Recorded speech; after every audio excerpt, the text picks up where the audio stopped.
Hi again, Ashley Mckeever with Keller Realty in Omaha, Nebraska, and we are on tip number 4 in my series of tips for sellers. Things you can do to get your house ready to sell and will get the biggest return on your investment.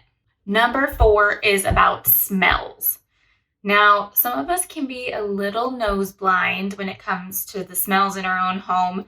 That's definitely a thing, like they say in that commercial. If you have dogs, if you have cats, if you have smelly teenagers, you just become oblivious to the smell because you're constantly in it. Unfortunately, when buyers come to your house, they open the door and the first thing they smell is the fact that you have a cat or a dog, and that's not good. The first step is find out what's causing that smell. Is it the smelly animal itself?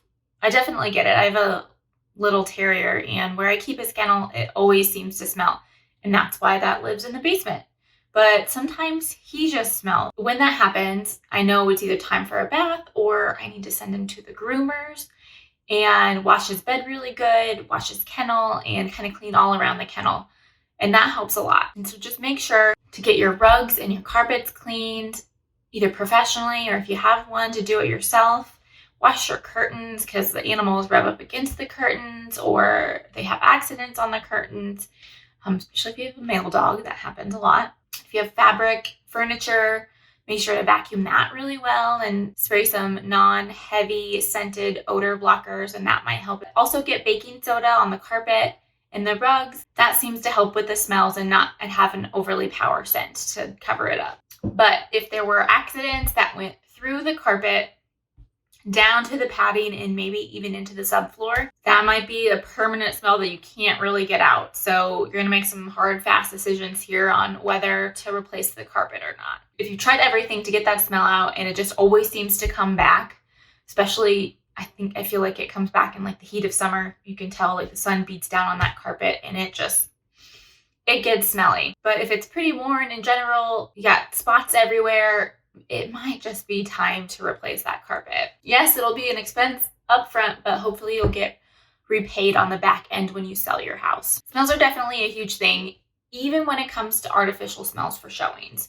So there's a lot of different options here, and everybody's different. But I usually go for natural smells like linen or rain or something light that just smells like fresh sheets or laundry. Stay away from the really flowery scents or the tropical ones. You can always tell when someone's trying to cover up a smell with a very heavy scented perfumey fragrances. I think it depends on the season too for which smell you go with.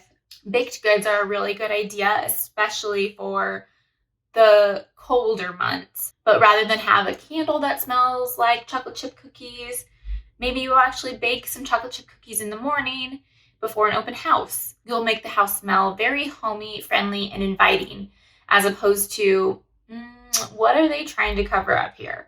But I don't think I would do this in the dead of summer. You don't want something that thick and heavy in those months. Just keep in mind, a lot of people are sensitive to artificial fragrances. They don't like those very heavily perfumey fragrances. So don't go overboard with those. That's tip number 4, guys. I have one more tip for you in this series, and you won't want to miss it.